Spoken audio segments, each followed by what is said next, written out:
हमारे साथ बातचीत करने के लिए मौजूद हैं बीजेपी की वरिष्ठ नेता एवं सांसद सुमित्रा महाजन जी। मैम, ये जो सरकार जो इस बार जो बिल लेके आ रही है, जो सबसे बात किया जाए कम्युनल वायलेंस बिल है, इस बिल के बारे में क्या कहेंगे आप? पहली बात तो ये है, ये सत्र जो है, अभी जो शीतकालीन सत्र है, सबसे छोटा सत्र इन लोगों ने बुलाया है। और उस सत्र में भी आज आप देखोगे जैसे सिटिंग कुल मिला के 9 या 10 सिटिंग पड़ रही थी, उसमें भी आज का एक दिन हमारा चला गया क्योंकि हमारा एक सिटिंग मेंबर ही हमारे शांत हो गए, तो उसके कारण हो गया।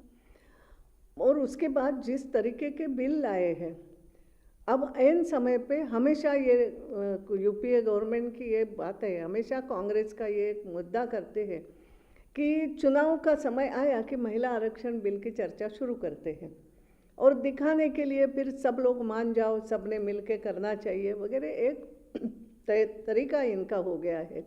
मैम, ये जो 5 राज्यों विधानसभा चुनाव हुए हैं, इसका केंद्र की राजनीति पर क्या असर पड़ेगा?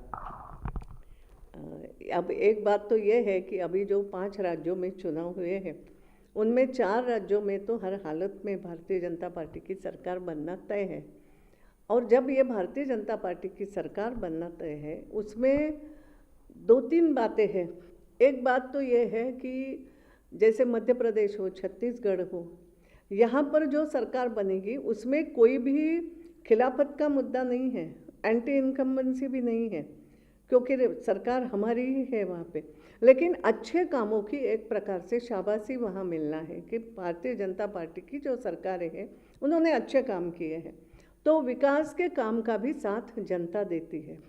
साथ ही साथ राजस्थान और दिल्ली में इनकी सरकारें रही कांग्रेस की, और जिस तरीके से इनका जो धोरण रहा या जिस तरीके से इनका ये रीति नीति चली, तो स्टेट में भी और नेशनल लेवल पे भी जिस तरीके से जो ये रीति नीति चली, उसका विरोध भी उतना ही ज़बरदस्त है।